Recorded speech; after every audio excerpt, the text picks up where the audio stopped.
¿Qué tal? ¿Cómo están? Bienvenidos a 8 Magazine Ávila. Hoy es un día casi invernal, pero estamos en otoño, es 13 de noviembre. Aquí estamos, fieles a la cita, dispuestos a compartir con ustedes un tiempo de televisión. Hemos preparado diferentes contenidos. Esperamos que les entretengan, que les interesen también. Y voy a destacarles uno, que además será la primera de nuestras entrevistas. Vamos a hablar de literatura y más en concreto de poesía con Miguel Velayo. Es un poeta abulense, acaba de sacar su último trabajo, Cuadrilátero, se llama, en editorial Páramo. Vamos a hablar largo y tendido de lo que es la poesía y de lo que simboliza también este libro. Es el primero de los asuntos, pero hay más. Además, hoy hablaremos de la terapia de la risa y del teatro gracias a Juan José Severo. Tenemos tiempo terapéutico. La historia mejor contada vendrá de la mano del cronista oficial de Ávila, Jesús María Sanchidrián, que hoy se centrará en la figura de María Lejárraga. Ya la conocerán. Y terminaremos con música, de la mano de dos bandas de hard rock que han unido sus fuerzas para hacernos disfrutar. Son Kilovatios y Harden. Con su nuevo videoclip acabaremos nuestro programa. Potentes, como ven ustedes, vamos a terminar este programa con música así, de esta dura, contundente, que nos mueve y con contundencia que nos mueve también. Empezamos hoy nuestro 8 Magazine Ávila, pero hablando de literatura, de palabras, de letras. Miguel Velayos, poeta abulense, está con nosotros. Buenas noches, Miguel. Hola, muy buenas, Ana, ¿qué tal? Bueno, yo cuando he leído Cuadrilátero, lo tenemos aquí entre las manos, me he quedado un poco sobrecogida. Es un libro duro, pero como la vida, ¿no? Sí, es un libro intenso. El libro tiene 4 partes muy diferenciadas, porque en realidad el libro es la superposición de 4 intentos de libro independiente que por distintas razones no llegaron a buen puerto, digamos, y que tras muchos años se han conseguido unir en este cuadrilátero, en estas 4 esquinas. Y sí creo, como tú dices, que tienen en común esa intensidad, esa necesidad de ahondar, de profundizar en distintos temas, porque sí que es un libro que tiene un horizonte muy abierto en cuanto a la temática se refiere. 4 rounds, tendríamos que 4 decir. asaltos, sí. 4 asaltos, efectivamente, 4 que corresponden a diferentes periodos, a lo mejor de la vida y de la escritura, pero que has querido pues concatenar de alguna manera, dar un cuerpo, ¿no?, a través de, bueno, del boxeo en este caso. ¿Por qué? Sí, eso es. La parte más antigua debe tener 12 o 13 años incluso. Hay algunos poemas que tienen ese tiempo, esa cantidad de tiempo, y durante muchos años se quedaron olvidados en el cajón, en la memoria, y en ese tiempo pues fui sacando otros proyectos hasta encontrar la idea que podía unir estas 4 partes, porque mi intención, como te digo, en un principio era cada una de esas 4 partes alargarlas y que fueran un libro independiente, pero por distintas razones fracasaron y se quedaron a mitad de camino. Entonces la idea, como la primera parte trata del boxeo, es una analogía entre la vida y el boxeo, una analogía entre los golpes que recibimos en la vida y cómo hay necesidad de levantarse y de redimirse en el siguiente asalto, se me ocurrió la idea de juntar estas 4 partes a través de este espacio metafórico que es el cuadrilátero, ¿no? ¿Y es así como ves la vida, Miguel? Bueno, hay una analogía muy importante, siempre he pensado que hay una analogía muy importante entre el mundo pugilístico y la vida. Todos nosotros recibimos golpes, cualquier persona que tenga determinada edad ha recibido golpes de la vida, hemos perdido seres queridos o hemos tenido experiencias de desencuentros, hemos perdido amigos, hemos perdido amores, hemos perdido ciudades, hemos perdido lugares y ha sido golpeado de alguna manera por la vida, pero también el libro muestra esa necesidad de levantarse, de intentar reivindicarse en el siguiente asalto y de recomponerte, ¿no?, y tratar de avanzar con dignidad. Así que sí, de algún modo este libro participa de distintas visiones que tienen que ver con esa visión del mundo pugilístico, ¿no? En el cine se ha tratado varias veces, en la literatura también. Bueno, para quien no conozca a Miguel Velayos, yo voy a pedirle precisamente al invitado que haga una biografía de su vida. Qué difícil ahora, en un minuto, escaso. Sí, muy difícil. La verdad que me definiría como un aprendiz. Creo que los poetas somos siempre aprendices. Cualquier persona en realidad que se dedique a una labor como la poética o la palabra, diría yo, que ya tiene una tradición milenaria, te das cuenta, cuando ya llevas cierto tiempo, como es mi caso, que lo único que vas a poder hacer es ser un aprendiz, un eterno aprendiz. Yo creo que eso te abre muchas puertas, porque siempre te permite estar aprendiendo. Un poeta necesita estar aprendiendo, estar sorprendiéndose constantemente con la vida. Yo creo que la poesía es la manifestación más extrema del asombro, ¿no? Y los poetas, nuestra biografía está, yo creo que inevitablemente asociada al aprendizaje, a la infancia, a la niñez, al juego. Bueno, Miguel dice todo eso, que es un aprendiz, pero él es profesor, Sí. no sé si prefiere la palabra maestro, bueno, eres Sí. profesor, ¿no? Ahora mismo estás con adultos. Ahora estoy en secundaria con adultos, sí. ¿Qué te enseñan? Bueno, yo creo que siempre se ha dicho que para poder enseñar algo tienes que aprender. Yo creo que esa es la máxima de un profesor, de un maestro. Cada vez que entras en un aula, entrar con humildad, igual que entrar en un poema con humildad, a recibir, a dar, pero también a recibir, a intentar enseñar, pero también escuchar. Y yo creo que esa es una buena premisa para dedicarse a la docencia, ¿no? Bueno, vamos a hablar un poco de tu trayectoria literaria, poética. Yo sí que he visto aquí, en Cuadrilátero, poemas muy cortitos, algunos de ellos, como esenciales, como constreñidos a la mínima esencia, pero que lo dicen todo, ¿no? Sí. ¿Por qué? ¿Era algo que estabas buscando? Siempre me ha interesado la brevedad. Siempre, yo creo que desde mis primeros libros siempre han aparecido poemas breves, poemas que iban a la esencia, pero es verdad que en este libro, como tú bien dices, yo creo que por ese proceso de años, lo he estado corrigiendo durante 10 años, entonces he ido decantando en muchísimas circunstancias y en momentos muy distintos y han hecho que los poemas, primero que los que se quedasen eran porque me convencían realmente después de 12, 13 años, y que muchos de ellos sufriesen muchas mutaciones y fuesen despojándose de todos los ornamentos y de todos los fuegos artificiales que puede tener para quedarse en la esencia. Aunque muchos ya de entrada eran breves, porque, como te digo, es un aspecto de la literatura que a mí siempre me ha interesado, la brevedad, el tratar de decir, o de sugerir, mejor dicho, el mayor número de cosas con el menor número de palabras posible, siempre es una máxima para los poetas, ¿no? Es difícil, sí. Sí, es difícil porque en realidad siempre tienes tendencia a añadir, o a sumar, o a poner de más, pero creo que con el paso de los años, con el paso del tiempo, te das cuenta de que en realidad la verdadera enseñanza de la poesía es ir a lo pequeño, a lo sencillo, a lo humilde.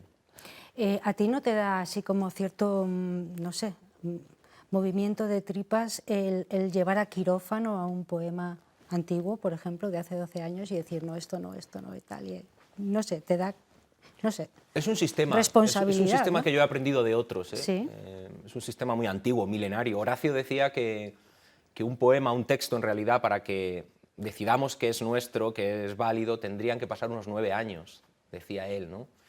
Y yo ese es un sistema que me gusta mucho ahora, pero que es verdad que cuando eres joven no eres capaz de hacerlo. Con el fulgor de la juventud te cuesta esa capacidad de corrección.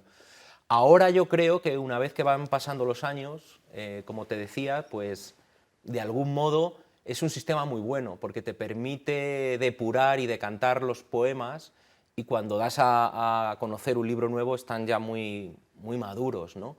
Pero claro que da un poco de pudor enfrentarte a cosas de hace 12 o 13 años. Yo ha habido muchos poemas de esa época que he eliminado, evidentemente.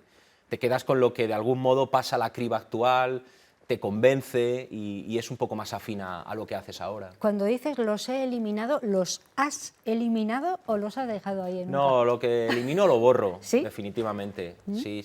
Yo borro mucho, tiro mucho y no queda rastro de ello. Creo que hay que borrar, creo que eso es una buena señal de que estás de alguna manera afianzándote en tu trabajo, ¿no? Que consigues desprenderte de ello, ¿no? Consigues tirar aquello que más amas, que es un poema, que cuesta mucho escribir un texto, pero cuando eres capaz de desprenderte de ello, cuando eres capaz de borrarlo definitivamente, te das cuenta de que estás esperando pues, resultados mejores o una vía diferente a esa que no te convencía, ¿no? Sí, es soltar algunas veces lastre, ¿no? Sí. Que nos tiene ahí una mochila enorme y bueno, a lo mejor hay que ir tirando cosas. Totalmente. Lo que pasa es que es muy difícil hacer eso. Sí, ¿no? es difícil. Yo Claro. creo que, como te decía, es un trabajo de madurez, es un trabajo que vas aprendiendo con los años. Cuando tienes 18 o 17 años, te cuesta mucho desprenderte de algo que has escrito el día anterior. Sin embargo, 20 años después, en ese mismo momento, después de acabar el poema, si ves que no te sirve, lo rompes, lo borras y se acabó, ¿no? Es cuadrilátero, tiene 4 asaltos bien definidos desde hace 12 años. Hay cosas aquí de Miguel Velayos, no sé, ¿esos son los más antiguos? ¿Los más recientes son de ahora, Miguel? No, los más recientes son 7, 8 años. Vale. De alguna manera, el límite es los más antiguos 13 años y los más recientes pueden tener 6, 7 años. ¿Y por qué has visto la oportunidad de sacar ahora esto? Ha surgido así, no ha sido nada premeditado.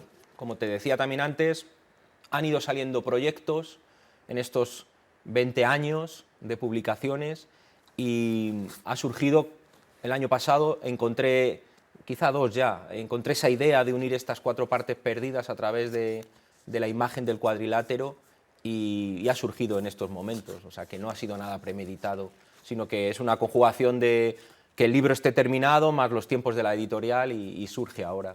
Editorial Páramo, ¿trabajas habitualmente con esta editorial? Sí, con Páramo ya he publicado un libro de poesía anterior que se llamó Ofrenda a Vanidad y mi primer libro de relatos, que también estuvimos aquí hablando de él el año pasado, justo por estas fechas, en noviembre, La Curva, que es un libro de relatos que presentamos sí, en noviembre del año pasado.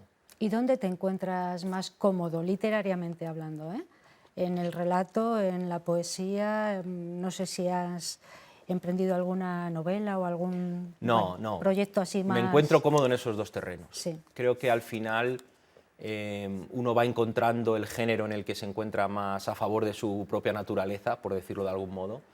Y en mi caso tiene que ver con la poesía y con el relato corto. Me doy cuenta de que esos son los 2 géneros en los que me muevo más cómodamente, en los que tengo necesidad de comunicarme y de expresarme en esos 2 formatos, en esos 2 géneros. La novela requiere otras capacidades, otros conocimientos que yo no tengo. Así que de momento son esos 2 géneros. Una disciplina quizá diferente, ¿no? Sí, una voz continuada, Eso es. una voz que tienes que mantener casi en el mismo tono 2, 3, 5 años. Sin embargo, los poemas son sesiones muy fulgurantes, muy intensas, que tú escribes 1 o 2 poemas al día y aunque van formando un corpus y una voz, pero los puedes ir escribiendo en épocas muy distintas, como ocurre con Cuadrilátero.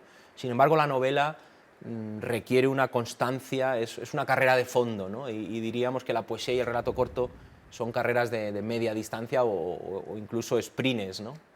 Bueno, tú eres un hombre muy comprometido desde el punto de vista literario, no sé si también personal, eso ya pertenece al ámbito privado, pero eres un hombre muy comprometido y además no te ha dado ningún pudor en mostrar ese compromiso. No sé si eso destruye o construye. Yo creo que comprometerse siempre es bueno. Creo que el compromiso, tú decías con la literatura, yo creo que el compromiso con la palabra, en mi caso es un compromiso de vida, es responder a una vocación a la que debo mucho, una vocación con la que me siento entusiasmado, cada año que pasa más, porque vas asombrándote, como hablábamos al principio, y creo que la labor de la poesía es una manera de estar en el mundo.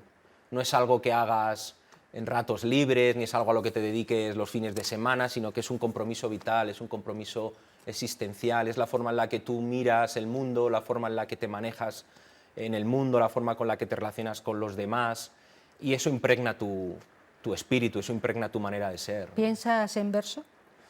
Pues muchas veces sí. En los procesos como este en el que estoy, que llevo unos meses muy atravesado por la poesía, escribiendo con mucha intensidad poesía, se te ocurren poemas en los momentos más insospechados, te aparecen primeros versos de poemas mientras vas caminando, mientras vas conduciendo, y en muchas ocasiones sí, cuando estás en un proceso que no sabes muy bien por qué, porque si lo supieses lo activarías siempre, ¿no? Pero hay momentos del año en los que estás especialmente activo, poéticamente hablando, y efectivamente se te aparecen versos, se te aparecen imágenes, se te aparecen poemas de otros autores a los que admiras, y estás ahí en una especie de revelación, y en muchos casos sí, incluso como se puede imaginar, pues también a veces en sueños nos aparecen los poemas ahí en la penumbra de la noche, ¿no? Bueno, vete eligiendo alguno de los poemas que componen Cuadrilátero. Les recuerdo, Editorial Páramo, lo podemos encontrar en las librerías, entiendo ya, en Ávila, también imagino que en plataformas, no sé, cuéntame un poco cómo estás Sí, distribuyendo el trabajo. sé que en la librería Letras lo tienen desde el principio, en la página web de Páramo también se puede encontrar y supongo que en las demás librerías de Ávila tampoco habrá ningún problema, ¿no? Bueno, nos quedamos con Cuadrilátero, Miguel Velayos es su autor, editorial Páramo, búsquenlo ustedes, lo van a encontrar, es un libro esencial, diría yo. Además habla eso, de la vida misma, pero haciendo una simbología muy especial y una parábola casi de lo que es la vida de cualquiera de nosotros a través del boxeo.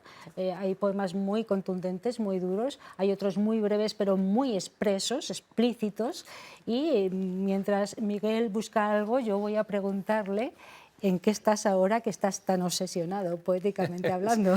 Estoy obsesionado, poéticamente ¿Sí? hablando, sí. ¿Sí? Llevo unos meses, desde finales de verano. Mi plan era otro, yo venía trabajando los últimos año y medio más o menos, estaba preparando el segundo libro de relatos, pero la poesía se ha impuesto. Y esto suena muy romántico y parece muy dedicado a las musas, pero verdaderamente es así. Por razones que son muy misteriosas y que sería muy largo de contar, el caso es que llevo unos meses, sí, pues, muy imbuido de la poesía, escribiendo material nuevo, a la vez que corrigiendo material antiguo, y ese segundo libro de relatos pues, tiene que esperar su momento, su turno, porque cuando la poesía se impone, verdaderamente el ritmo, el tono, las imágenes, no puedes de alguna manera darla a la espalda, tienes que atender a esa llamada exigente y sí es así, suena un poco extraño, pero verdaderamente es así. A mí me ha desbaratado los planes que llevaba en los últimos meses. ¿Y ya tiene nombre eso que te ha desbaratado? No, vale. Son sesiones muy diversas en las que aparecen tonos distintos y luego ya toca más adelante entrar a corregir y a pulir y a darle forma. Nos queda nada, muy poquito tiempo, Miguel. Me gustaría escuchar además Sí. en la voz del autor, que siempre es un privilegio escuchar alguno de estos poemas que componen Cuadrilátero. Recuerden, Miguel Velayos, editorial Páramo, búsquenlo. Y ahora escuchen, Miguel. Sí, vamos a leer el primer poema del libro, que es muy paradigmático de lo que uno puede encontrar, un poema breve, como tú destacabas, que hace esa analogía entre el boxeo y la vida. Se titula En tu rincón. Dispones de un minuto en tu rincón. Respira el aire limpio que queda en tus pulmones y lánzate después a noquear la vida. Vale, vamos a escuchar otro, porque nos ha quedado mucha gana de seguir Este es un poema descifrando. al que yo tengo mucho aprecio, porque es un poema que tiene muchas versiones, se ha convertido en una especie de estructura musical y que he reescrito muchas veces, y está dedicado a nuestra ciudad, a la ciudad de Ávila, en concreto a la primera vez que yo vine con mi mujer, con la que era entonces mi novia, y paseamos por primera vez por Ávila, y ella tuvo la revelación de que esta ciudad podría también ser el lugar de su origen, ¿no? Y esas especie de visiones que a veces uno tiene cuando está caminando por una ciudad desconocida la primera vez. Se titula Los excampeones visitan la ciudad amurallada. La noche que te hablé de Larry Holmes, la noche que me hablaste de Martin Luther King, la noche que escuchamos detrás de las murallas un rumor de luciérnagas, la noche en que dijiste, casi rozando el alba y con los labios fríos, que esta hermosa ciudad también podría ser la razón de tu origen. Pues así, con esas palabras, con esos versos, con la voz del autor, además, que me parece tan importante recuperar en el propio autor el sonido de las letras, nos vamos a despedir en esta primera parte de 8 Magazine Ávila. Miguel Velayos ha sido el protagonista de ella con su Cuadrilátero, el último trabajo que ha publicado, lo pueden encontrar en librerías, editorial Páramo, y para nosotros un privilegio y un placer para mí también aquí. Estar aquí otra vez contigo. Muchas Esta gracias. es tu casa, cuando tengas ya un poco más encaminado el trabajo en el que estás, nos lo vienes a contar. Perfecto, muchas gracias. Hasta luego. Bueno, ahora sí, vamos a hacer una pausa para los anuncios, volvemos enseguida y vamos a volver después de la publicidad riéndonos, porque vamos a hablar de la terapia de la risa, también de la terapia del teatro.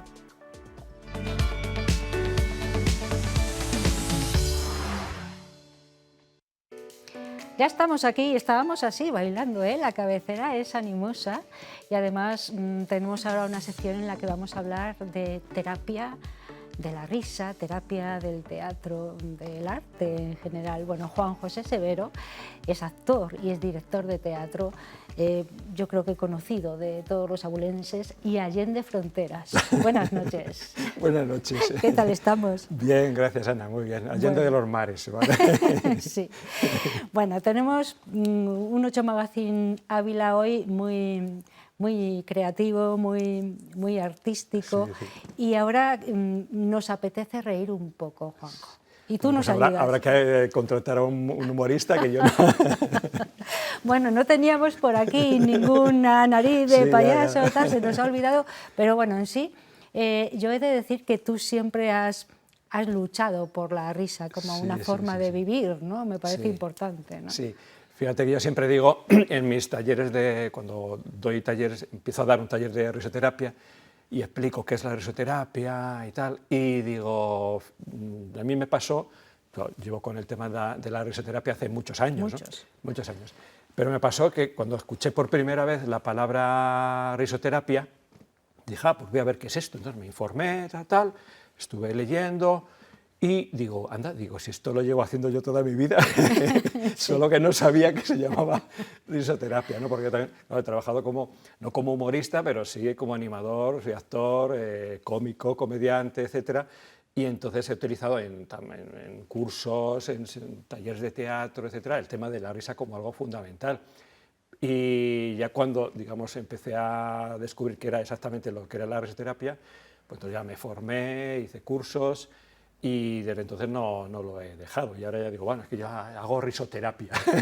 No hago reír, hago risoterapia. Bueno, es que es muy importante esto que nos viene a contar. Él lo lleva haciendo toda la vida, pero ahora de una forma más metódica, más estructurada. Exactamente. Tienes unos talleres de risoterapia, Sí, también sí. de teatroterapia, Sí, que también sí, vamos a hablar de sí. ello, ¿no? Bueno, como sabéis, yo doy clases de teatro y de otra serie de cosas, pero también, digamos, tengo digamos, la faceta del tema de la risoterapia y del teatroterapia. Quiero aclarar que, digamos, bueno, también la palabra terapia a veces últimamente se utiliza para mucho. Para todo, sí, ¿no? demasiado a veces. Demasiado, ¿no? Entonces yo siempre aclaro cuando doy los talleres, tanto de teatroterapia como de risoterapia, que yo no soy terapeuta, no soy psicólogo, yo no hago psicoterapia personal ni grupal con los alumnos. Yo lo que sí hago es utilizar el recurso de la risa, el recurso del teatro, para la transformación personal, para que la gente se divierta, se exprese, se relacione, suelte el estrés y un montón de cosas que son, digamos, propias de la risa, propias del teatro, que se sabe desde hace miles de años que son beneficiosas, pero que, bueno, como digo yo, hasta que Harvard, la Universidad de Harvard no dice, ¿no?, a mediados del siglo pasado, dice, no, efectivamente la risa y el teatro es muy beneficioso y tal. Digo, hombre, esto ya se sabía desde hacía miles de años, ¿no?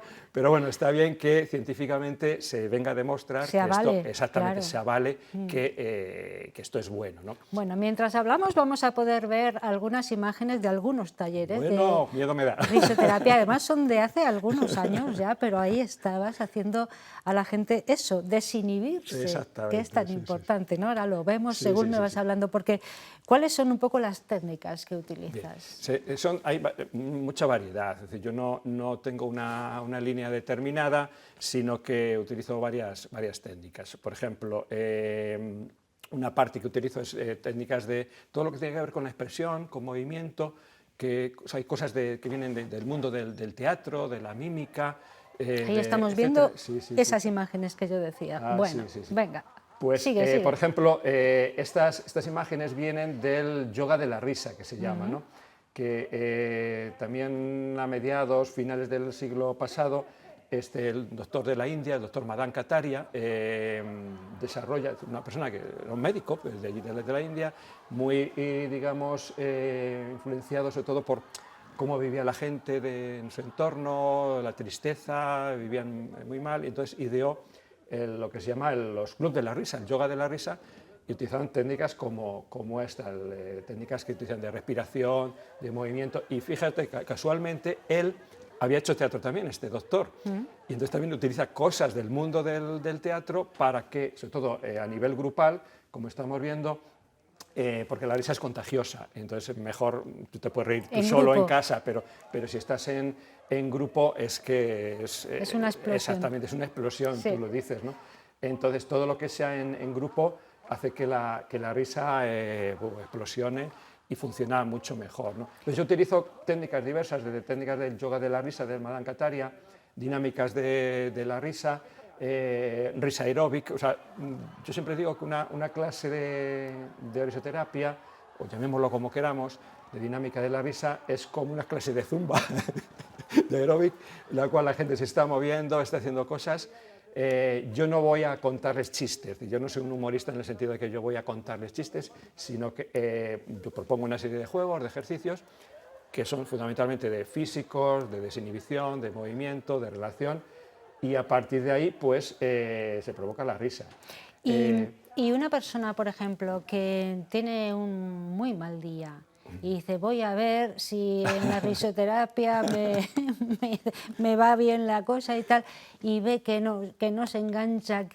A ver, cuéntame, porque tiene que haber situaciones de todo, Claro, ¿no? claro. A ver, ahí digamos la risoterapia se utiliza y es beneficiosa en general, pero también ahí digamos que también hay que tener cuidado con algunas cosas. Por ejemplo, son cosas de lógica, de sentido común. Una persona, por ejemplo, que está recién operada, por ejemplo, que tiene puntos, evidentemente, pues no te puedes reír a carcajada limpia, evidentemente. Una mujer que acaba de dar a luz, pues evidentemente hay situaciones, digamos, obvias. También hay personas que están viviendo una situación, digamos, difícil. Emocionalmente, por ejemplo. Claro, entonces suele funcionar muy bien, ¿vale? Suele funcionar muy bien, ¿vale? Voy a poner un ejemplo cercano ahora de hace pocos días. Suele funcionar muy bien. Pero también, evidentemente, hay veces que hay gente que se resiste, pero ya es un problema más psicológico, más profundo, entonces a lo mejor tiene que tener una asistencia, digamos, psicológica primero, evidentemente, para ver qué es lo que le conviene, ¿no? Porque hay personas que a lo mejor, por ejemplo, les ha pasado, yo que sé, han tenido una pérdida, por ejemplo, ¿no? Entonces, y están en pleno duelo. Claro. Entonces, a lo mejor en pleno duelo, bueno, pues vamos a esperar, ¿no? Evidentemente, pero poco a poco tienen que salir de eso, obviamente, ¿no? Pero hay personas que se resisten, ¿no? Que dicen, ay, ¿cómo me voy a reír yo si me ha pasado esto, ¿no? Y entonces, digamos, interiormente, inconscientemente, hay personas que se resisten a eso, ¿no? Como decir, bueno, no me puedo reír, porque ¿qué van a pensar los demás si yo ahora voy a una sesión de risoterapia y me parto de risa, ¿no? Van a decir qué persona, qué poco seria, qué poca sensibilidad cuando le ha pasado esto, ¿no? Ya comentar un ejemplo. Fíjate, el otro día no era una sesión de risoterapia, pero sí hacíamos alguna actividad de risoterapia, de animación, de grupo, en un taller que di para Cruz Roja en Piedrahíta, ¿no? Y una persona dijo, esta sesión, la señora mayor me dijo, esta sesión me ha valido, he cambiado porque llevaba mucho tiempo mal.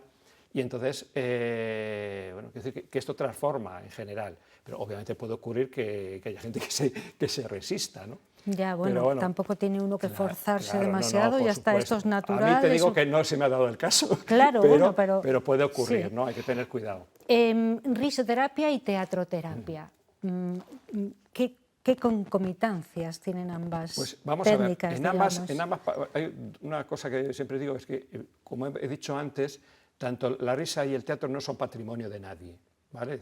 La risa es patrimonio de la humanidad, está declarada patrimonio de la humanidad. Entonces, Aristóteles ya decía hace más de 2000 años que el teatro era terapéutico, en el sentido de que ayuda a... se produce una catarsis, ¿no? Entonces yo, por ejemplo, cuando hago teatroterapia, es distinto cuando doy otros talleres de teatro para actores o actrices o gente que quiere luego actuar.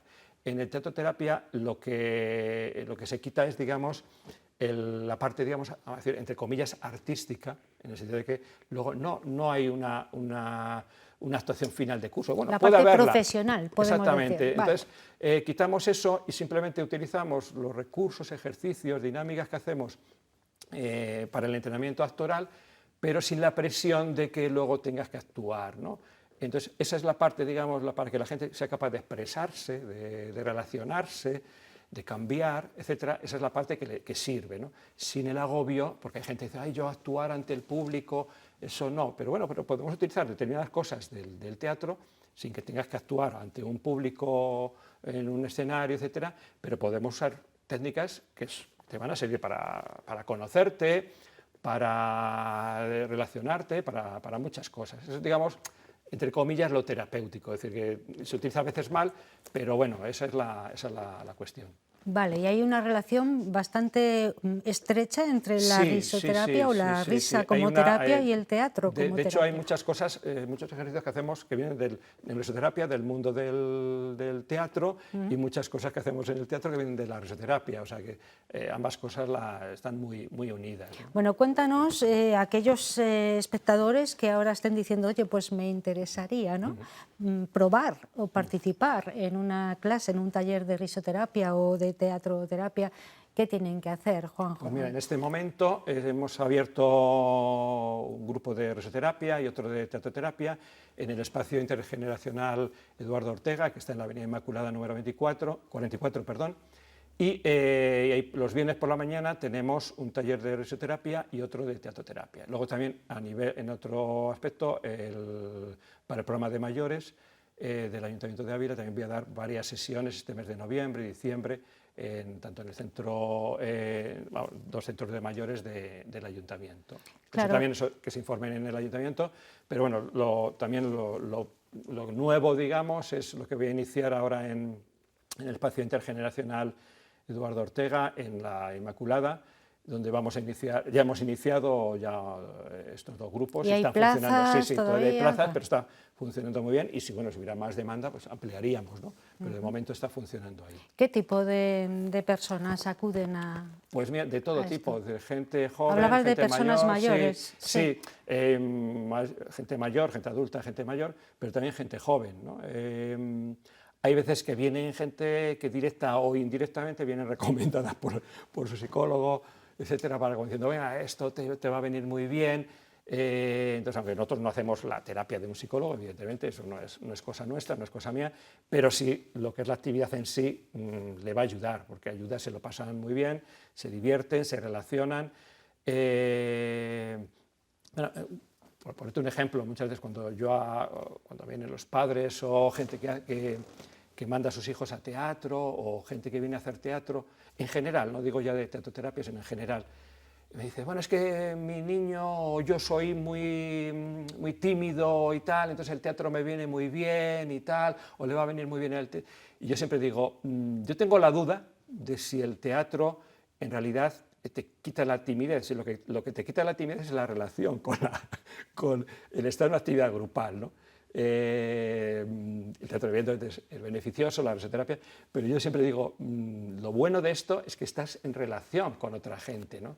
Eso es lo que te sirve para salir de ¿cómo digo yo?, tu rum personal, y salir de eso, ¿no? Sí, es muy interesante lo de este tipo de actividades grupales, porque uno en su casa puede desinhibirse, pero en su casa y en su habitación donde nadie le ve, ¿no? Lo importante o interesante es hacer eso, esa catarsis, como decías, delante de un montón de gente que está haciendo lo mismo que tú. Y una cosa importante, sin juicio, claro. ¿no? Eliminamos el juicio. En teatro, sobre todo en teatro, no hay juicio, por lo menos yo no voy a criticar a nadie, ni los compañeros van a criticar a nadie, no hay juicio de que lo estás haciendo muy bien, lo estás haciendo muy mal, no, estamos proponiendo una serie de actividades que tú las realizas para tu propio beneficio, pero no hay juicio. Bueno, nos viene muy bien esta sesión de risoterapia y teatroterapia. Juan José Severo lleva toda la vida haciendo este tipo de trabajos, además de ser director de grupos de teatro, de todas las índoles y edades, durante toda su vida, pero ahora nos plantea esto, y es bien importante en este momento de la vida, en esta situación tan convulsa, tan negra. Exactamente. Claro. La gente dice, qué ganas tenía de reírme, qué necesidad tenía, ¿no? De hecho, hay veces que cuando se hace una sesión suelta, la gente dice, tengo una... me duele. Me duele la mandíbula de tanto reír al día siguiente. Digo, por eso es que no estabas entrenado. Eso es. Recuérdanos dónde podemos encontrar esos talleres. Pues mira, en el espacio intergeneracional Eduardo Ortega, que está en la Avenida Inmaculada número 44, allí le darán toda la información. Y luego estos talleres quería dar también para el espacio Jesús Jiménez Bustos y el Vicente Ferrer del Ayuntamiento. Vale. Pues nos lo ha estado contando Juan José Severo, gran amigo de esta casa, un hombre que ha dedicado su vida al teatro y a los demás, que es bien importante. Muchísimas gracias, Juanjo. Gracias, Ana. Muchas gracias. Vamos a hacer otra pausa. Miren con qué sonrisa. Vamos a la publicidad y volvemos, porque tenemos que hablar de la historia mejor contada. Así, ¿eh?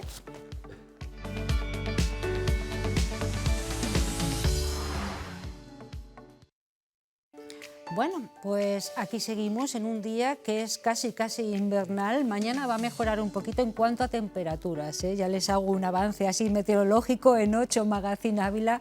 Nos ocupan otros asuntos, pero bueno, el de la meteorología siempre está ligado al devenir de la vida de las personas. Yo creo que es un tema recurrente, pero no menos importante, y lo hemos podido comprobar lamentablemente en este tiempo de atrás. Ahora vamos a hablar de la historia.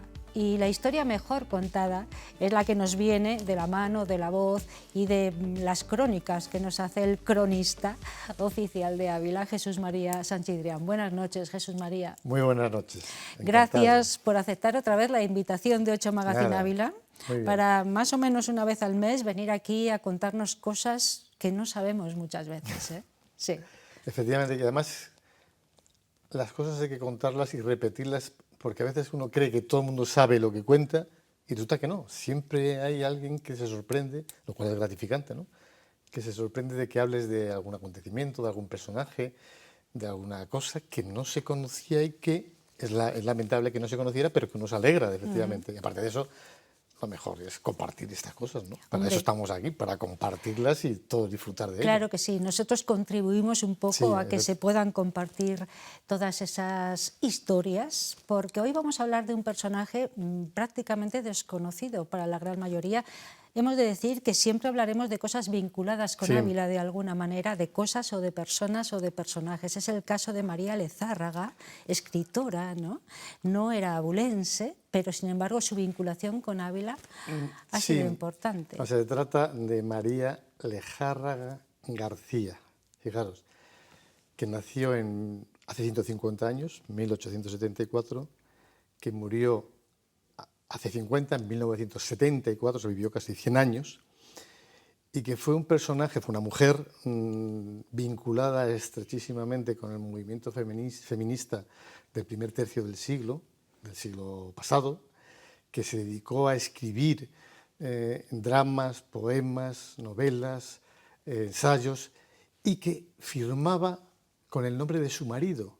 Es decir, su marido, Gregorio Martínez Sierra, era el que teóricamente era autor de toda esa gran producción literaria que en silencio esta mujer llevó a cabo.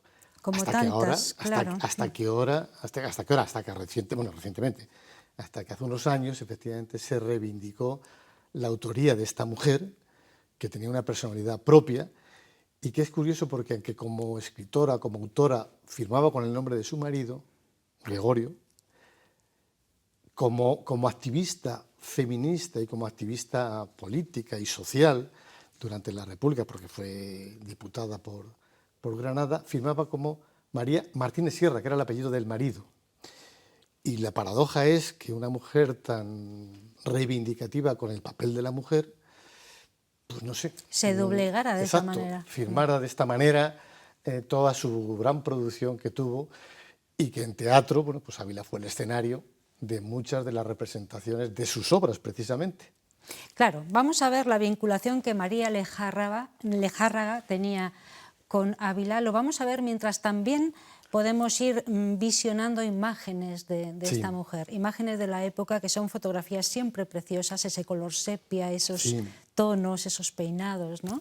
Esa María Lejárraga. Documentación gráfica tan ilustrativa y tan hermosa se puede ver actualmente en la Biblioteca Nacional con motivo de una exposición que se le ha dedicado a su figura. Ahí la vemos, a ella. Efectivamente, a ella y a su marido. Y a su marido. Ella se casó en el 1900 con Gregorio Martínez Sierra, que era 10 años más joven que ella, que también era escritor, efectivamente, y establecieron una especie de sociedad de autores, de sociedad literaria, donde la compañía dramática Martínez Sierra, como firmaban, era la productora de ese gran número de obras de teatro que en Ávila se pudieron ver en el Teatro Principal, en el Coliseo, que estaba en la calle Estrada, que algunas de ellas, como por ejemplo Canción de Cuna, que es una de las más famosas que se recuerdan, eran interpretadas por los grupos de teatro amateur, de teatros de aficionados de Ávila, concretamente, y no solamente de Ávila, sino de la provincia. Estoy pensando, por ejemplo, en esta obra se representó en Arévalo, en Fontiveros, en Barco, en muchos sitios, ¿no? Y aparte de eso, de esta producción literaria tan relevante, como política, como activista, pues ella viene a Ávila precisamente, se decía como, se llamaba el programa de actividades propaganda, decía propaganda socialista, que consistía en recorrer, ella recorría todas las casas del pueblo de toda España, en esa otra segunda actividad paralela a la actividad literaria. En esa actividad llega efectivamente a Ávila y da un mitin en el Teatro Principal, y aparte de eso, estamos hablando del año 32, pero aparte de eso ya había visitado Ávila, en 1918, y precisamente lo recuerda en una carta que le escribe a Manuel de Falla, porque ella era además letrista de las canciones que componían Manuel de Falla, el Sombrero de Tres Picos, por ejemplo, y Joaquín Turina, otro gran músico que eran sus grandes Polifacética, amigos. entonces, Sí, esta mujer, pero bueno, sobre todo muy activa. Lo curioso es que, como decían, no lo firmaba, e incluso había títulos dedicados exclusivamente a la mujer que lo firmaba su marido. O sea, una paradoja. Cuando quien mejor puede saber de ese mundo era precisamente ella. Ahí la vimos con Manuel de Falla y con Joaquín Turina, precisamente. En otra serie la veremos con Joaquín Turina, ese era Manuel de Falla y Gregorio, ¿no? ¿Sí? Su marido. Y aquí le vemos dando un meeting, uno de los mítines que estoy comentando, precisamente. Ella forma y crea una asociación feminista, estamos hablando de la Segunda República, con todas las mujeres más relevantes, importantes. Es una reseña de todas esas producciones literarias que yo os decía. Esos son algunos de los títulos más... Hasta que, bueno, pasa, fijaros, hasta dónde llega el extremo de esa subsumisión. Ese es el Teatro Principal donde actuaba. Esa subsumisión llega hasta el punto de que ella escribía hasta para la primera actriz de la compañía, Carolina Bárcenas, que era la amante de su marido y que nunca se quiso separar de él, hasta que incluso tuvo un hijo, y solamente hizo esa es la exposición de la Biblioteca Nacional, hasta que llegó un momento en que, claro, ella necesitaba, después ya de la guerra, vivió en Argentina, donde murió y estuvo exiliada, reivindicó los derechos de autor de esas obras. Y ella preventivamente le había hecho firmar a su marido una carta en la que reconocía expresamente que toda la producción literaria que habían llevado a cabo con el nombre de Gregorio Martínez Sierra, en realidad, por lo menos, había sido una producción literaria hecha entre los dos. Vale, me respondes a una pregunta que te iba a hacer, ¿no? Te iba a decir, ¿cómo se descubrió que ella, claro, en el mundillo editorial y literario de la época se sabía, porque ella era la que contestaba todas las cartas que tenía con los autores del momento, porque además de productora literaria, dramática y teatral, también eran productores literarios, es decir, también tenían una editorial que publicaron las primeras obras de Lorca, por ejemplo, publicaban las comedias de Benavente, era la editorial estrella, y además ellos fueron pioneros en lo que se llamaba la comedia del arte de aquí en España, en el Teatro Eslava, que consistía en mezclar en una sola producción teatral no solamente lo que es la representación de los actores, sino música, decorados, o sea, era una producción artística mucho más amplia de la mera escenificación de una comedia, por ejemplo, ¿no? María Lejárraga, Una voz en las sombras, y titulabas tú una crónica muy interesante. Exacto, ese es el título, pues efectivamente, es el título de ella, que tuvo toda su vida, y además lo aceptaba en la sombra. Ella contestaba las cartas de su marido, toda la correspondencia la escribía ella también, ¿no? Bueno, y yo no hemos llegado a entender un poco Ya. el motivo último, el que es curioso, porque ella estuvo exiliada en Argentina. En el 18 es cuando le escribe a Falla, en una de las correspondencias habituales que tiene, en una carta, y le recuerda que sabe que está en Ávila, le dice que ella había pasado en Ávila 2 días fenomenales, le habla de la propia ciudad y que no se olvide de visitar las murallas, incluso le habla de Santa Teresa, que de Santa Teresa pensaba que era una mujer excepcional. Es curioso, porque yo me encuentro en todas estas cosas que uno va buscando, siempre aparece la figura de Santa Teresa en los más diversos ámbitos y campos de la literatura, Y del de saber, la historia, de la sí, política sí, y de todo. no ¿no? necesariamente de la religión. Y le escribe a Falla, que Falla estaba en Ávila en 1918, probablemente cuando estaba ideando componer la ópera dedicada a la gloria de don Ramiro de Enrique Larreta. Él estaba aquí porque fue compañero de Ciro Martín, que era el organista de la catedral, y entonces, bueno, pues dada esa relación que tenía con él, viene a la ciudad de Ávila y aprovecha en ese momento, y en ese momento recibe la carta de María Lejárraga recortándole un poco la belleza de la ciudad, ¿no? A partir de esa carta es donde uno empieza un poco a seguir investigando que esta mujer, por qué vino Eso aquí, es, cómo una vino mujer aquí. que seguramente, bueno, tuvo una vida un tanto triste. Sí, porque no tuvo, bueno, convivir, escribir las obras de teatro para la primera actriz sabiendo que era la que le engañaba a su marido con ella. Sí, Porque era sí, una sí. especie de consentimiento tácito el que se tenía, ¿no? Y bueno, esa es una parte de la historia de estas mujeres de esta época, que aparte de estar subyugadas, este es un caso muy paradójico, muy Sí. relevante, ¿no? Y la reivindicación de su figura, por eso cobra especial razón de ser, ¿no? Sobre todo ante una trayectoria tan grandísima. Fíjate, cuando estaba en Argentina exiliada, ella llama por teléfono a Enrique Larreta y le dice: hola, buenas, soy la mujer de Gregorio Martínez Sierra. Y dice: ah, sí, ya te conozco, Carolina Bárcenas, que era el nombre del amante. O sea, es decir, que no solamente, no es que le engañara, sino Pobre que mujer. había desaparecido su Ya. figura, Ya. que nadie, o sea, el otro había defendido que la mujer suya ni siquiera era esta. O sea, ella había pasado anteriormente incluso por Hollywood, porque ella empezó siendo profesora de inglés en los años 1900, así que...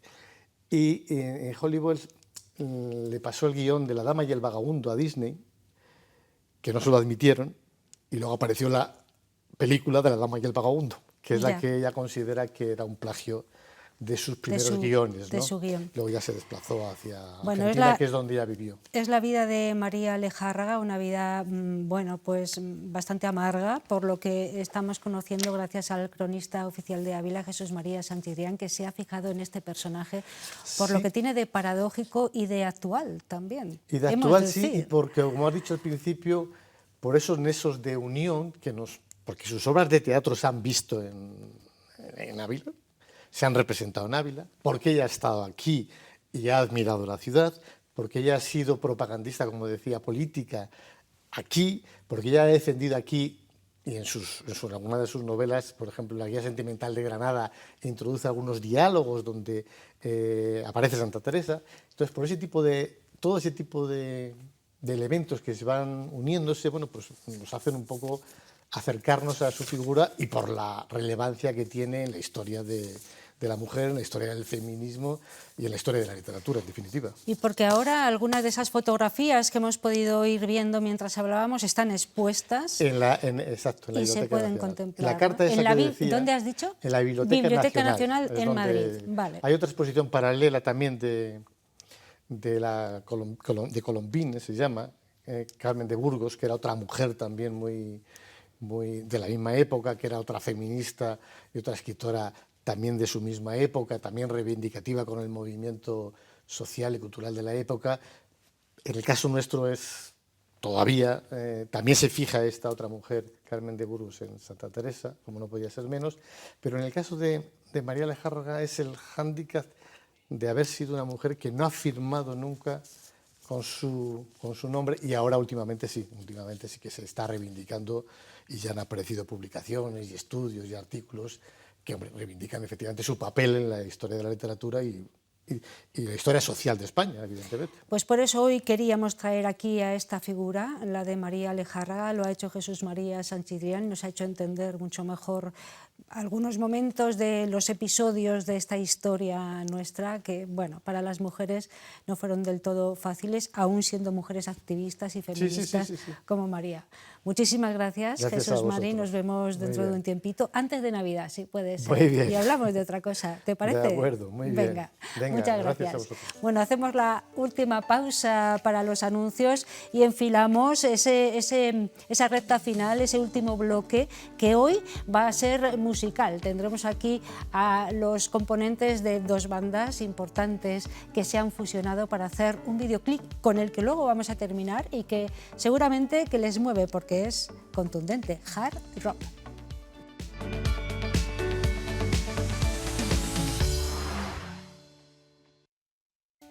Aquí seguimos con ustedes, llegamos al bloque final de este 8 Magazine Ávila de hoy miércoles 13 de noviembre. Para aquellos que estén despistados, estamos aquí compartiendo un tiempo de televisión y cerramos nuestro 8 Magazine Ávila de hoy, de este día invernal, con música, porque nos gusta mucho, nos apetece mucho y hoy tenemos además a los representantes de dos bandas que han hecho una cosa juntos. A mí me parece que eso es muy interesante, fusionar un poco los campos, los ámbitos de trabajo de los grupos musicales. Dos grupos abulenses que practican el rock duro, el hard rock. Ahora me dirán ellos si esa etiqueta es buena o no, o si no hay que etiquetar y punto. Pero bueno, lo han hecho y les ha salido muy bien. Luego lo vamos a poder comprobar porque han hecho un videoclip bastante espectacular con el que vamos a terminar 8 Magazine Ávila. Son los grupos Harden y Kilovatios, dos grupos abulenses que hacen un trabajo muy singular, una música muy potente. Nos acompañan Virginia Jiménez, es la vocalista de ambas bandas. Buenas noches. Buenas noches, ¿Qué tal estamos? Muy bien. Bueno, ¿cómo terminas con la voz? ¿Mal? No, bueno, bien, hay que acabar bien, si no es que algo estás haciendo mal. Claro, hay que modular bien y saber hasta dónde, ¿no? No deja de ser algo intenso. Sí, es intenso, porque ser la vocalista de dos bandas, además de rock duro, es complejo. Juan Antonio Rodrigo es el bajista de Kilovatios. Hola, buenas noches, Juan Antonio. Hola, ¿qué tal? Bueno, una banda, la de Kilovatios, empezamos con Juan, bueno, con cualquiera de los dos, pero Juan Antonio, una banda que ya tiene una solera, Kilovatios ya tiene una historia ahí, ¿no? Sí, tiene una historia detrás, lo que pasa es que ahora somos otros los que nos toca defender el nombre y aquí estamos, intentándolo hacer lo mejor que sabemos y podemos. Bueno, háblanos de cómo surgió Kilovatios, cómo ha ido cambiando. Kilovatios ha ido cambiando con el paso de los años, o sea, se fundó hace bastantes años, no sé si son 13 o 14, sí, hace mucho, y ha habido mucho paso de miembros, entonces ahora la formación actual, pues estamos Ángel a la guitarra, está Julio a la batería y estoy yo al bajo, más Virginia a la voz, que es la formación habitual. De los más antiguos sería Ángel, el que quede, porque el resto hemos ido rotando miembros y se han ido rotando, lo único que bueno, hemos seguido con el nombre y con la llama y aquí estamos. Claro que sí, es un sello ya, ¿eh? Claro, sí, pues puede ser un sello, pero sí que la intención era seguir con eso, ir avanzando hacia donde queríamos llevar el sonido del grupo, creo que ahora mismo lo hemos conseguido. Y lo mantenéis además. Ahora mismo el sonido que tiene el grupo sí, llevamos un tiempo con él y sí hemos conseguido más o menos el sonido que queríamos del grupo y ahí estamos, trabajando. Bueno, pues desde aquí un saludo a los otros componentes de la banda que no han podido estar aquí, pero un saludo desde aquí, desde donde estén los espectadores viendo, ahí están ellos siempre detrás. Y ahí Virginia haciendo ahí doblete con Kilovatios y con Harden, ¿no? ¿Cómo lo llevas? En este caso ha sido mejor porque normalmente me desdoblo cuando estamos por separado, ahora pues ha sido más sencillo porque hemos aunado fuerzas y nada, bien, ha sido muy interesante. La verdad es que salió un poco, partió de Rodrigo, de Rodri Pérez, nuestro batería, bueno, en Harden. De Harden, y rápidamente estos se subieron al carro. Si es que no fue una cosa muy complicada, hizo la propuesta, lo pensamos y dijimos, pues ¿por qué no hacemos algo juntos? Digo, ya que la propuesta vamos a intentarlo. Él trajo una idea del tema y empezamos a trabajar entre las dos bandas y bastante bien, o sea, muy contentos con ello. ¿De qué os nutrís? ¿Cuál es el repertorio, Virginia, que os sirve de base? No sé si hacéis temas propios o nutrís de... Sí, cuéntame un poco. es lo que hacemos habitualmente. Sí que alguna vez, pues, en alguna ocasión hemos hecho alguna versión, incluso pues de otros músicos, otras formaciones que ni siquiera son de este estilo. Pues hacemos alguna versión, hacemos alguna adaptación, pero no es lo habitual. Lo normal es que hagamos temas propios. De hecho, ahora mismo acabamos de iniciar la grabación en kilovatios de nuestro nuevo disco, que saldrá, pues, esperamos que en breve. Vamos a intentar hacer algo vale, breve y que no tengamos que esperar mucho para verlo. Y pues con Harden igual. Lo de Harden yo creo que incluso saldrá antes, porque ya tenemos muchas cosas grabadas y bueno, pues eso, básicamente lo que hacemos son temas propios. Harden, una banda que bueno, lleva menos tiempo de rodaje en Ávila, pero que todo el tiempo que lleva lo ha aprovechado muy bien, ¿eh? Sí, igual pues ha habido cambios, la banda ha ido evolucionando. Ya, bueno, empezamos en el 2010, que ya hace... Bueno, ya hace, sí, ciertamente. Pero sí que es verdad que, bueno, pues ha habido mucho cambio, hasta tal punto que ha pasado, pues, de ser una banda al uso. Además, sí que empezamos haciendo versiones. Hemos vivido épocas, la verdad, que entrañables, y que yo recuerdo, pues, con mucha cosa, porque al final, pues, fueron mis inicios en la música. Yo no había tenido otro contacto antes y bueno, sí que es cierto que ahí teníamos una formación un poco más al uso. Pues éramos 5 o 4 hemos ido en algunas ocasiones, pero bueno, que hemos tenido esa formación, digamos, más típica. Y ahora hemos evolucionado hasta tal punto que ahora somos 2, estamos Rodri y yo, y trabajamos pues con amigos, compañeros. Ellos desde Kilovatios también nos han ayudado, pues, a grabar canciones y bueno, pues así vamos trabajando. Bueno, mientras seguimos charlando con 2 de los componentes de Harden y Kilovatios, vamos a ver, sin sonido, porque luego lo tenemos para finalizar la guinda del pastel, vamos a ver el vídeo ese que habéis hecho conjuntamente, que se llama... Resist by Destroying. Muy bien, pues repítanlo ustedes en casa, ¿eh? Bueno, es un vídeo muy especial, ¿no? Muy potente, en el que habéis fusionado muy bien. Claro, son también estilos musicales muy parejos los de ambas bandas, pero ¿cuáles han sido las mayores dificultades? Cuéntanos. Pues quizás la mayor dificultad ha sido buscar un sonido más o menos, compactar las dos bandas, porque sí es que es verdad que cada banda tiene su sonido más o menos particular.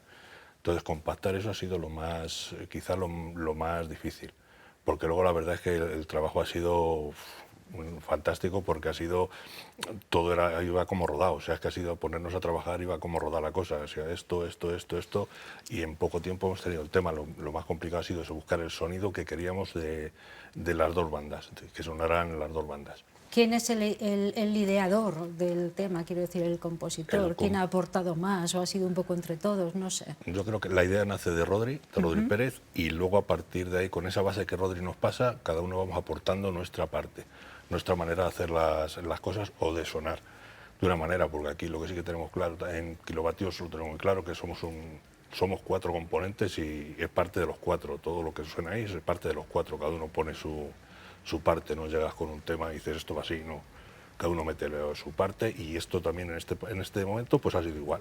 O sea, Rodri vino con la idea, nosotros la manejamos a nuestra manera, se la presentamos a Rodri, y ya cuando Rodri dijo, pues vale, pues me parece bien, pues ya empezamos a rodar.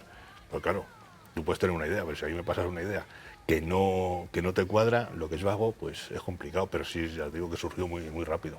Bueno, miren ustedes la melena de Virginia, ¿eh? Ahí está, al viento. Bueno, Virginia, cuéntanos un poco la forma de trabajar, ya nos está diciendo Juan Antonio cuál es, pero los pasos a seguir, yo no sé el tiempo que os ha llevado este proyecto, este videoclip, que luego vamos a poder escuchar también, dónde está grabado, cuáles son los escenarios también, en fin, háblanos un poco de cómo ha sido todo el complejo trabajo. Pues él sí que os ha contado un poco toda esa parte musical, pero luego está también la parte de concepto, que siempre buscamos algo profundo, algo que, bueno, pues que realmente nos tire, ¿no? Que con lo que podamos expresar alguna idea. Entonces, en este caso, bueno, realmente lo que es la temática de la canción responde también, ha venido un poco al hilo de lo que nos transmitía la música. O sea, es una forma también de componer, hay veces que se compone primero la letra y luego pasamos a desarrollar musicalmente, y en este caso ha sido un poco a la inversa. Y bueno, pues es ¿Dónde verdad habéis que grabado esto? Esto está grabado en Río Frío. Vale. Uy, No, perdón, en Río Frío fue el otro. Sotalvo. En Sotalvo. En en Sotalvo. Sotalvo. Vale. Esto fue en Sotalvo. Entonces, nada, esto además fue un poco un tema de buscar emplazamiento y bueno, pues rápidamente Rodri pues, echó un vistazo por allí, un día que pasaba le cuadró, fuimos, y sí que es cierto que necesitábamos un emplazamiento bastante concreto, porque aparecen todos estos vehículos que son coches antiguos de época y no pueden acceder a cualquier sitio. O sea, necesitábamos un espacio amplio, un espacio con un acceso relativamente sencillo. Tanto para los vehículos como para los que tuvieron que llevar en camión. Exacto, porque sí, hubo porque hay vehículos mucho que no material. podían rodar. O sea, Sí, sí. Me dicen que estamos casi fuera de tiempo. Bueno, Sí, es un sí. trabajo muy especial. Yo creo que es el principio, a lo mejor, de un buen hermanamiento entre ambas bandas. No Sí, lo sí. sé, ¿no? Pero a lo mejor surgen nuevos Sí, proyectos seguro que juntos. pueden seguramente surgir surjan más más cosas. cosas. Pues nos lo han estado contando Virginia Jiménez, es la vocalista de Harden y de Kilovatios, y Juan Antonio Rodrigo, que es el bajista de Kilovatios. Han hecho un videoclip juntos, han visto algunas imágenes, ahora van a poder ver la potencia del vídeo, que se llama... Resist by Destroying. Pues ya lo saben, con ellos dos y con la música de Kilovatios y Harden ponemos el punto y final a 8 Magazine Ávila por hoy y por esta semana. Muchísimas gracias, Gracias a Virginia. vosotros. Gracias a Juan Antonio, vosotros por trasladarle invitarnos. las gracias, por favor, a todos los compañeros. Muy bien, Muchas gracias. gracias. A ustedes también les damos las gracias por habernos acompañado un día más. La semana que viene tenemos otra cita. Hasta entonces, cuídense mucho. Sean todos lo felices que puedan ahora con la música de Harden y Kilovatios. Este vídeo no les va a dejar indiferentes, ya verán. Adiós.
Bye.